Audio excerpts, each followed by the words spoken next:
Sanctus, Sanctus,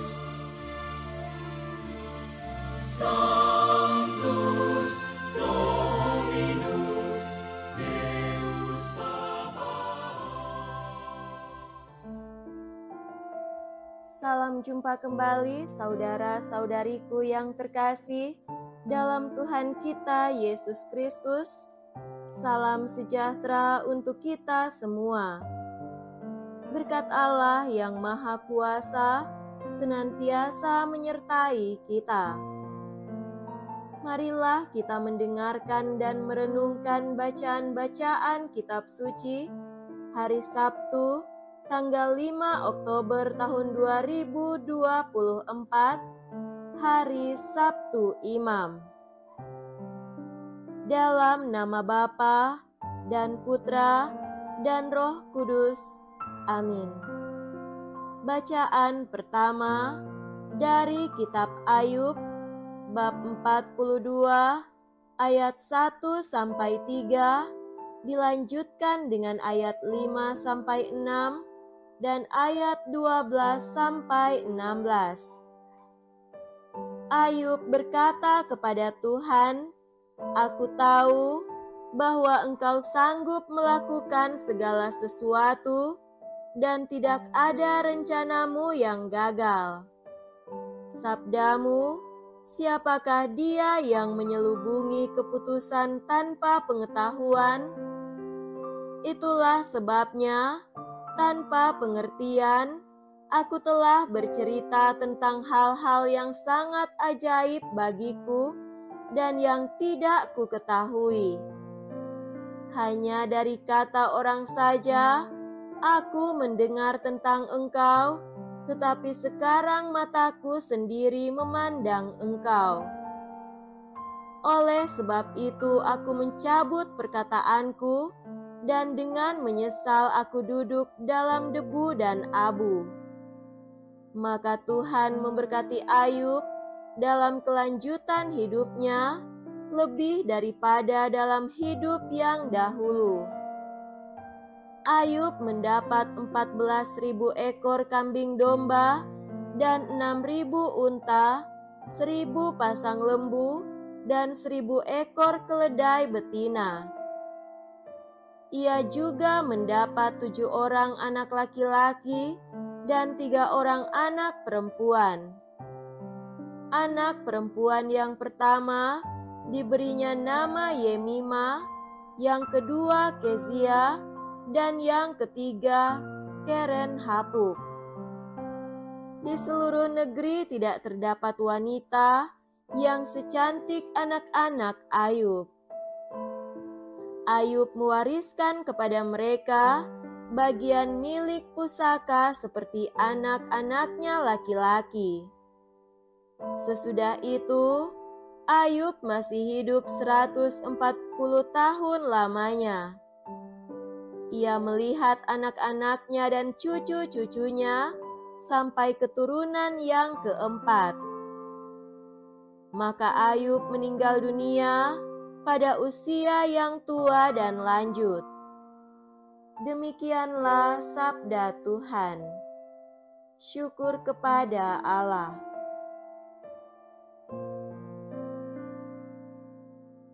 Semoga Tuhan beserta kita sekarang dan selama-lamanya. Inilah Injil suci menurut Santo Lukas. Dimuliakanlah Tuhan. Injil Lukas bab 10 ayat 17 sampai 24. Pada waktu itu, ke-70 murid Yesus kembali dari perutusannya dengan gembira dan berkata, "Tuhan, setan-setan pun takluk kepada kami demi nama-Mu." Lalu kata Yesus kepada mereka, "Aku melihat iblis jatuh seperti kilat dari langit. Sesungguhnya, Aku telah memberi kalian kuasa untuk menginjak-injak ular dan kalajengking dan kuasa untuk menahan kekuatan musuh, sehingga tiada yang dapat membahayakan kalian. Namun demikian, janganlah bersukacita karena roh-roh itu takluk kepadamu, tetapi bersukacitalah karena namamu terdaftar di surga. Pada waktu itu juga, bergembiralah Yesus dalam Roh Kudus dan berkata, "Aku bersyukur kepadamu ya Bapa, Tuhan langit dan bumi, karena semuanya itu Kau sembunyikan bagi orang bijak dan pandai, tetapi Kau nyatakan kepada orang kecil. Ya Bapa, itulah yang berkenan di hatimu. Segala sesuatu telah diserahkan kepadaku oleh Bapakku, dan tiada seorang pun yang tahu siapakah anak selain Bapa, dan siapakah Bapa selain anak, dan orang yang kepadanya anak berkenan menyatakannya." Sesudah itu, berpalinglah Yesus kepada para murid dan berkata, "Berbahagialah mata yang melihat apa yang kalian lihat. Karena aku berkata kepadamu, banyak nabi dan raja ingin melihat apa yang kalian lihat, tetapi tidak melihatnya, dan ingin mendengar apa yang kalian dengar, tetapi tidak mendengarnya." Demikianlah sabda Tuhan. Terpujilah Kristus.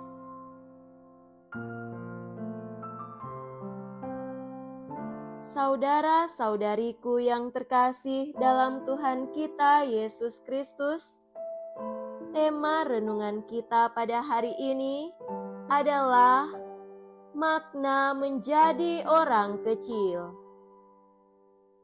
Sebuah kegembiraan yang tak terkira terungkap saat kembalinya para murid yang diutus Yesus. Namun Yesus langsung memberi mereka peringatan yang tegas. "Janganlah bersukacita karena roh-roh itu takluk kepadamu, tetapi bersukacitalah karena namamu ada terdaftar di sorga." Yesus mengingatkan para murid agar dalam menjalani hidup sebagai murid, mereka tak boleh mengandalkan segala berkat dan kuasa yang diberikan Yesus kepada mereka. Mereka tidak boleh menjadi sombong karena tanda-tanda heran yang bisa dilakukannya. Kesombongan ini akan menjauhkan mereka dari misi keselamatan yang dibawa Yesus ke dunia ini. Sebaliknya, mereka diajak untuk melihat yang terpenting dalam perutusan mereka, yakni bahwa mereka telah mengambil bagian dalam karya Allah di tengah dunia. Mereka menjadi duta-duta atau utusan-utusan Tuhan dalam mengabarkan warta gembira kepada semakin banyak orang. Maka, yang terpenting bukanlah tanda-tanda heran yang bisa dilakukannya, melainkan pewartaan Injil yang dibawanya. Mereka perlu mengabarkan warta gembira kepada semakin banyak orang, agar orang percaya kepada Allah dan kepada Putranya Yesus Kristus, dan boleh hidup menurut ajarannya yang menuntun kepada keselamatan. Tanda-tanda heran yang dikerjakan para murid hanyalah pelengkap untuk mewartakan Injil. Saudara-saudariku terkasih, Yesus justru bergembira karena para murid telah menjadi bagian dari pewartaannya. Mereka mengambil bagian dalam perutusan Yesus. Mereka itu bagai orang-orang kecil yang membuka diri bagi karya Allah di dunia ini.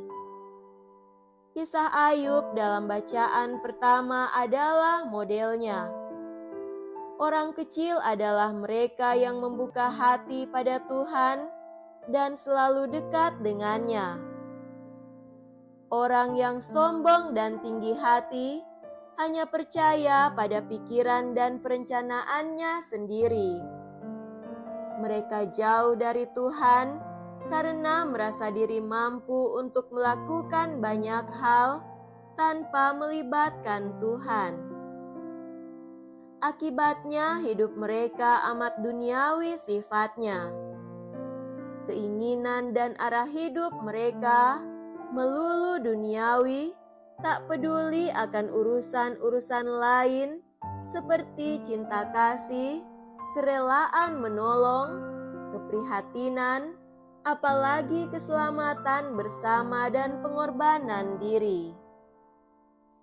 Saudara-saudariku terkasih, kita diajak untuk menjadi orang kecil, tetapi bukan orang rendahan. Orang kecil di sini adalah mereka yang mudah menerima Allah dalam hidupnya dan membiarkan hidupnya dituntun oleh Allah, bahkan mengambil bagian dalam karya keselamatan Allah. Maka menjadi orang kecil adalah mereka yang memiliki kerendahan hati dan keterbukaan hati untuk masuk dalam karya keselamatan Allah.